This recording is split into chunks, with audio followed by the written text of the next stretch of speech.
बीड मधील मस्साजोग येथे जी सरपंचाची हत्या करण्यात आली त्या गुन्हेगारांना मारेकरांना शिक्षा झालीच पाहिजे।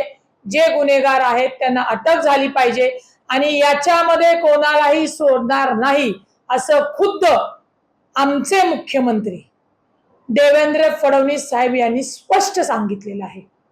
तरी सुद्धा सातत्याने आमदार धस हे ज्या भाषेत बोलत आहेत, मग मला त्यांना विचारायचंय की तुम्हाला आपल्या मुख्यमंत्र्यावर, तुम्ही ज्या पक्षात आहात त्या वरिष्ठ नेत्यांनी जे काही सांगितलेलं आहे की एकाही गुन्हेगाराला सोडणार नाही, हे तुम्हाला मान्य नाही का? बर, गुन्हेगारी झाल्यानंतर, ती हत्या झाल्यानंतर नक्कीच ते घरातल्यांचा आक्रोश हा मोठा आहे। त्या निशब्द आहोत ही घटना घडल्यानंतर, मारेकऱ्यांना फाशीच झाली पाहिजे। परंतु काल मला वाटतं सुरेश धस यांनी हिरोईनांचा दाखला दिला, तेव्हा कुठेतरी वाटलं की याला राजकीय पोळी भाजून घेणं म्हणतात। त्यांना जी हत्या झाली त्या मारेकरांना शिक्षा द्यायची आहे, त्या कुटुंबाला न्याय द्यायचा आहे का या संधीचा फायदा घेऊन राजकीय पोळी भाजायची, याचा काळ प्रत्यय आला। त्यांनी जी भाषा केली की अभिनेत्री अस्मिका, त्याच्यानंतर प्राजक्ता माळी, त्याच्यानंतर कलाकार सपना माळी, कोणी कुणाच्या कार्यक्रमाला जायचं, कुणाला वेळ द्यायची, काय करायचं हे त्या अभिनेत्रींचं खाजगी आयुष्य आहे आणि या गुन्ह्याचं गांभीर्य फार मोठं आहे। मग या गुन्ह्याच्या गांभीर्याचे कमी करण्यासाठी हा प्रत्यय केला धस यांच्याकडनं केला जातोय का? साहजिकच प्रश्न निर्माण होणार। त्याच्यानंतर अमोल मिटकर यांनी जी काही त्यांच्यावर वक्तव्य केलं, तुम्ही त्या जिल्ह्यातले आमदार आहात, तुम्ही वाटेल ती वक्तव्य करत आहात, वाटेल ते आरोप करत आहात, ठीक आहे, लोकशाहीने तुम्हाला अधिकार दिला, तुम्ही बोला, परंतु या घटनेचा तपास कायदेशीर पद्धतीने होऊन मुख्यमंत्री साहेबांनी सांगितले, अजितदादांनी सांगितले, कोणालाही सोडणार नाही, गुन्हेगारांना फाशीची शिक्षा होईल, या पद्धतीनेच तपास चालू आहे।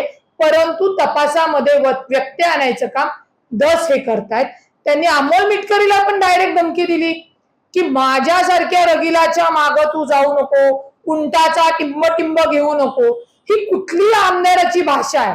म्हणजे जर मला विचारायचंय तुम्हाला अमोल मिटकरींना गोळ्यात झाडायच्या असतील तर सांगा ना, अमोल मिटकरी तुझा मी खून करतो, मग आम्हाला कळेल की बीड मध्ये गुन्हेगारी कुणाची वाढलेली आहे, कोण तिथे गुन्हेगारीला प्राधान्य देत आहेत, काय लोकप्रतिनिधी म्हणून तुम्ही प्रतिनिधी म्हणून, लोकप्रतिनिधी म्हणून भूमिका मांडताय का तुम्ही राजकीय पोळी वाजताय, हे जनतेच्या समोर तुमच्याच वक्तव्यावर आलेले।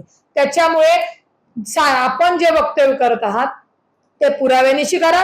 तुमचे जे आरोप आहेत त्या आरोपामध्ये आता मला वाटतं तपास सीआयडी कडे दिलेला आहे। पुन्हा सांगते, सरपंच देशमुख यांच्या हत्येच्या मारेकरांना कोणीही सरकार म्हणून सोडणार नाही, त्यांच्यावर कायदेशीर कारवाई होईल, आरोपी अटक होईल। कोणी आरोपी हे आहेत, कोणी आरोपी हे नाहीयेत हे सांगितल्यावर तपास होत नसतो। तिथं ती पोलीस यंत्रणा, सीआयडी असेल, वरिष्ठ हे सगळे तपास करतात आणि संविधानाप्रमाणे, कायद्याप्रमाणे तपास करूनच गुन्हेगारांना नक्की त्याच्यामध्ये शिक्षा होईल। परंतु धसांनी जो गुन्हेगारीचा मोठा असा बॉम्ब फोडल्यासारखं करतात, तर मला वाटतं आमदार धस भाऊनी पहिल्यांदा स्वतःकडे बघितलं पाहिजे का ही बीडची परिस्थिती झाली आणि याच्यामध्ये राजकीय पोळी भाजू नये, त्या देशमुख कुटुंबाला न्याय मिळाला पाहिजे म्हणून सर्व पक्षीय लोकप्रतिनिधींनी कायद्याच्या तपासामध्ये मदत करून सर्व आरोपींना शिक्षा होईल त्यांनी कामकाज करणं गरजेचे। धन्यवाद।